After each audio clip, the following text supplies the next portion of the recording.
welcome everyone. I hope you are doing well. I am your chemistry teacher and in this video we will continue chapter physical and chemical changes. And today we are going to study briefly about some chemical changes like fermentation, rusting, digestion, respiration, curdling of milk, burning and cooking of food. Starting with fermentation. Fermentation is the chemical breakdown of a substance by bacteria, yeast, or other microorganisms which involve the release of carbon dioxide in the form of bubbles, and heat is also released during this process. Fermentation is an irreversible change because we cannot change fermented substance and carbon dioxide back into the original substance.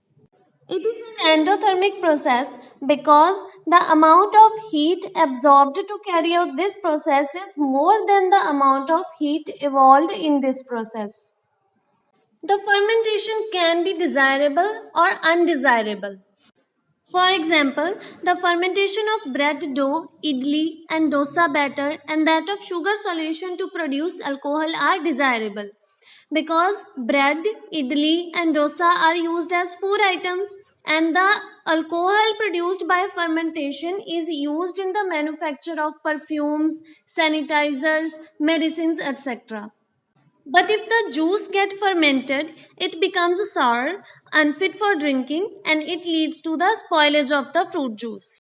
Therefore, fermentation of juice is undesirable. Then if we talk about rusting, you must have seen that sometimes a reddish brown layer appears on the surface of iron articles. This reddish brown layer is called rust. And this rust is formed when iron reacts with oxygen in the presence of moisture or water. The chemical name of rust is iron oxide. So we can define rusting as a chemical change that converts iron into iron oxide called rust when it is exposed to oxygen and moisture in air. Just keep it in mind that iron rusts only when iron is exposed to both water and air. Rusting is an undesirable change because when the layer of rust forms, it keeps on falling, thus exposing another layer of iron to air and moisture, which also rusts in some time and fall. Like this, rust makes the iron articles weak. Rusting is an irreversible change as the rust cannot be converted back into iron. Then rusting is endothermic because energy is absorbed during this change. Then moving on to the next example of chemical change. You know that the food we eat contain glucose, minerals, nutrients, etc. But these all are present in combined form in food. So we cannot extract these nutrients directly from food. It needs to be broken down into simple compounds by digestion. So, digestion is the process by which food is broken down into simple chemical compounds that can be absorbed and used as nutrients by our body, and the undigested part is eliminated from the body as waste. As digestion changes the chemical structure of original materials, therefore, it is a chemical change. And since it helps us to extract nutrients from food, so it is desirable. It is irreversible. It is an endothermic change because energy is required to carry out this process. We all know that our body requires energy to do any activity, and we get this energy by eating food. Our body gets this energy from food by the process of respiration. Respiration is the process in which food breaks down to release energy, water, and carbon dioxide. In respiration, the glucose obtained from food is oxidized in cells by oxygen that we breathe from air, and due to the reaction between glucose and oxygen, carbon dioxide, water are formed along with the release of energy. The water and energy released during respiration is used by our body for various activities, and the carbon dioxide is exhaled out by breathing. During respiration, glucose and oxygen are converted into new products with different chemical composition. Therefore, respiration is a chemical change. It is a desirable change as it provides energy for continuing life. It is irreversible change.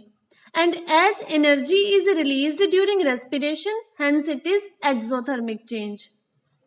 Then the next chemical change that we are going to talk about is the formation of curd from milk. Everyone knows about curd and everyone knows that how it looks and what it is made from. Curd is a soft semi-solid mass and it is made from milk.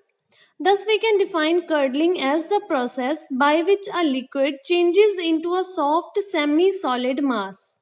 Curdling of milk is caused by bacteria.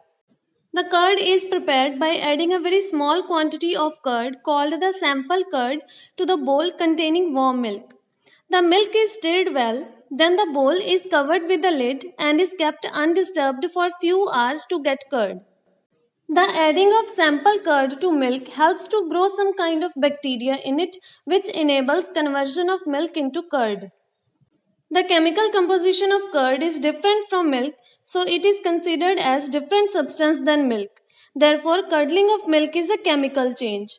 And as curd cannot be changed back into milk, so it is an irreversible change. It may be desirable or undesirable. It may be undesirable if it leads to the spoilage of milk, and it is desirable if there is a need for curd. Then the next example of chemical change is burning. When anything is set to fire or burnt, it releases light and heat, and it can occur only in the presence of oxygen. Burning is also called combustion. Burning may be defined as a chemical change in which a substance combines with oxygen at a high temperature, releasing light and heat. The substances obtained after burning cannot be converted back into the original substance. For example, if we burn coal, then it forms carbon dioxide, and carbon dioxide cannot be converted back into coal. Therefore, burning is an irreversible change. And during burning, a lot of heat is produced, that's why it is called exothermic change. Burning is a desirable change. For example, burning of candle gives us heat and light, burning of fuel can run vehicles, and burning of fuels can cook food also.